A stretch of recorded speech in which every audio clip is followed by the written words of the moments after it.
Thursday of week 2. I've already had my breakfast. I got up extra early this morning because I'm traveling for business to LA. I've done my cardio as well, and yesterday had all the food prepared and packed ready. So what I'm going to do is throw these containers. I have rice, I have fish, and I have chicken. So I'm going to throw these big containers in the cool bag at the bottom, and I've got some individual meals that'll last for today as well, so we can throw them down the side. Now if I'm going to a hotel that hasn't got a fridge, or I'm going to be away for a especially long time like a week, I'll freeze a lot of meals and I'll actually put them in plastic bags because it saves space as well.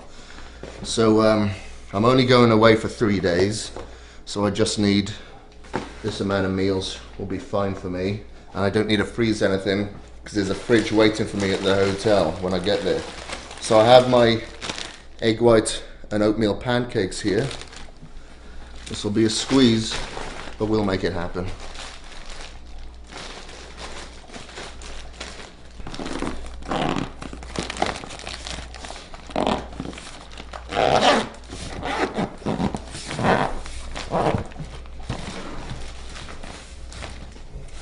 It's always easier as well if you get a cool bag that's got wheels on it, just like your luggage. It's so much easier when you're at the airport and when you're traveling, you know, to the taxi, to the hotel, etc. So I'd recommend that. And there you go. Hey presto, we're ready to go and head to the airport. So we've got our meals packed for 3 days. Might have to get more while we're down there. That's okay, that's not a problem. But at least you don't have an excuse for missing a meal. So it doesn't matter how many meetings you may have or what your work schedule is, you've actually got to control that around your meals if you want the successful results. Have you got cash? Yeah. So today we're doing the calves and abs in Venice, California. So today is supposed to be back and biceps, but I've changed it to calves and abs. The reason being is that I'm feeling a little bit lethargic, a little bit weaker than normal, and back and biceps together is a real large body group, and it requires a lot of energy. So at times like this, you don't feel like you're going to have the strength needed to really punish those muscle groups. Go for smaller muscle groups. Stay strong, and that's it.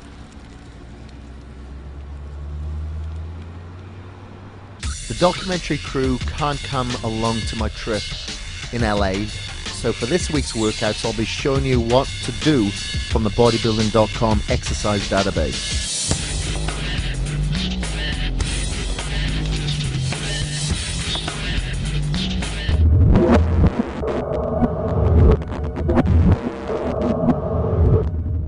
For our first exercise today, we'll be doing standing calf raises for 4 sets of around 12 repetitions.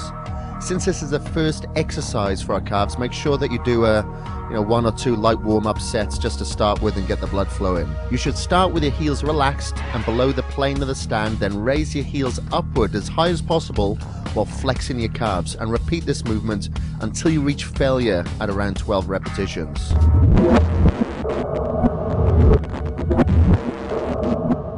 Our second calf exercise is what's called a donkey calf raise, and we'll be doing 4 sets of around 18 to 20 repetitions. This is an unconventional lift, but it's very useful when traveling or working out in a gym that doesn't have any type of calf machine. To perform this exercise, you'll need a training partner. Begin by bending at the hips and holding onto a bench in front of you. Raise your heels by extending your ankles as high as you can while flexing your calves.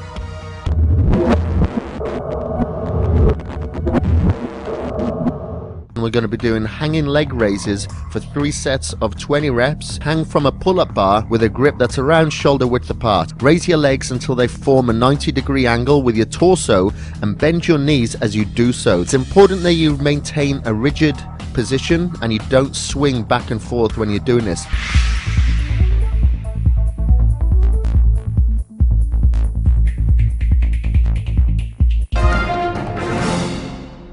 So we're in LA now on a business trip.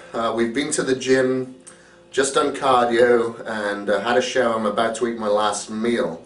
So this hotel room has no kitchen whatsoever.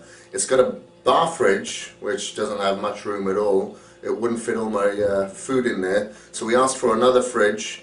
The way we got that was by saying that I'm a diabetic and there's certain foods that I have to eat, and those foods have to be kept cool. So it worked, and we got this extra fridge here.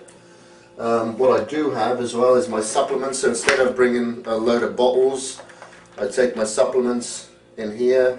It's like a fishing tackle box, just for convenience. It's easier.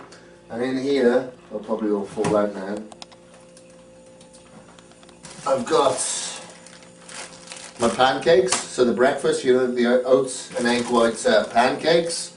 I've got some for tomorrow and the following morning, and got a big tub of rice in there. Let's see if we can pull this back in. There you go. Another thing I haven't mentioned is that we went out and got some scissors as well, so it helps, I can cut up the chicken breast easy with that.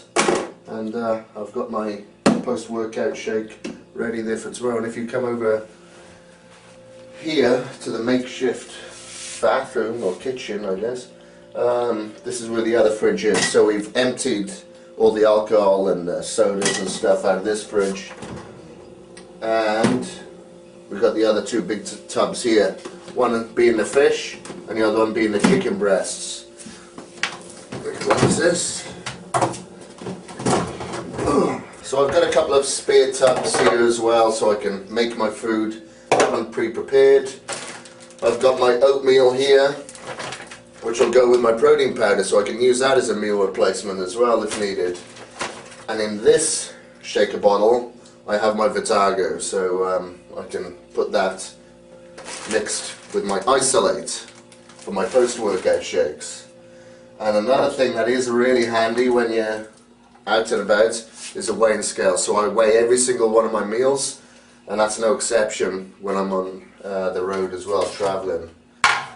And I think that's about it. So basically, you just need to be prepared. Doesn't matter where you go, what you've got planned. Like tomorrow I've got a day's worth of meetings up at the Weeder offices with Flex and Muscle and Fitness. I'm going to be taking all my meals with me regardless if those guys go out and eat or not. I've got to stick to my regime and control my environment. And with all the food and the supplements and the Tupperware and whatever packed, there's no reason why I can't. So that is it.